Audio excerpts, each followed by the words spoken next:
একটা দালখোলা থানায় একটা খবর পায়, আর অ্যাজ পার খবর বেসিসে নিশ্চিতপুর যে এরিয়া আছে ওখানে হোটেল প্যারাডাইজ আছে, হোটেল প্যারাডাইজের পাশে একটা বাড়ি আর একটা গোডাউন রয়েছে।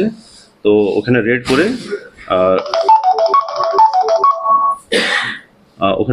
করে রেডের মধ্যে টোটাল 52 কার্টুনস অফ লিকার পাওয়া যায়, যেটা আমাদের আশঙ্কা আছে কি সেটা মানে স্পিরিটস লিকার আছে।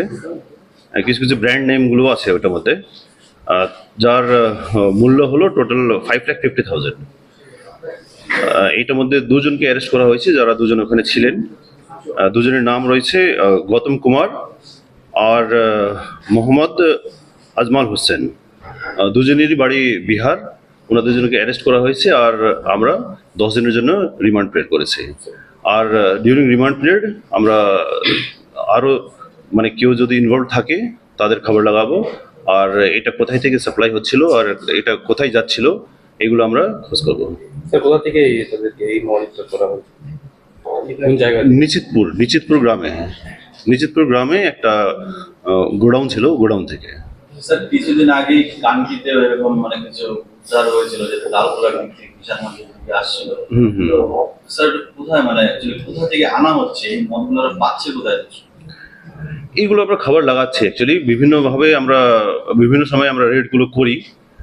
এর আগেও বিভিন্ন সময় আমরা গাঁজা ধরেছি, ব্রাউন সুগারও ধরা হয়েছে, মদগুলো অনেকবারই ধরা হয়েছে। তো এইগুলো মানে কি ধরনের চক্রগুলো চলছে এটা আমরা খবর লাগাচ্ছি।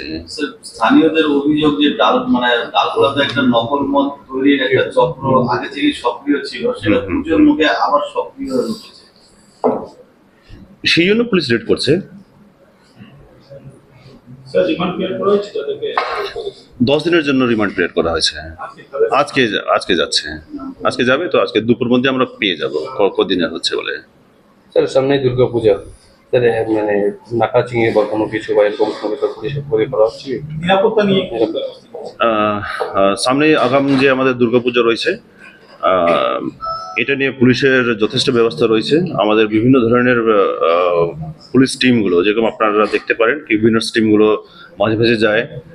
তাছাড়া থানার টিম থেকেও যায়। তাছাড়া আপনাদের যে ট্রাফিক আছে, ট্রাফিক থেকেও যে ট্রাফিক ব্যবস্থাগুলো নিতে হয়, সেই জন্য ট্রাফিক কম্পোনেন্টগুলো প্রত্যেক পূজা প্যান্ডেলে যাচ্ছে কি ওখানে কিভাবে ট্রাফিক মেনটেন করা যায়। আর তাছাড়া সিনিয়র অফিসাররাও অনেকবারই গিয়েছেন ওখানে। তো প্রত্যেক ধরনের আমরা ব্যবস্থাগুলো নিচ্ছি। আর তাছাড়া আমাদের পুলিশ লাইনেও একটা পুজো রয়েছে, সেটাতে সবাইদেরকে আমন্ত্রণ।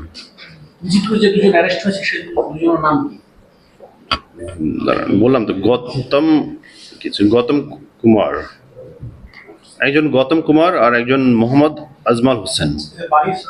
দুজনের বাড়ি বিহার। বিহার এটা কাটিহার।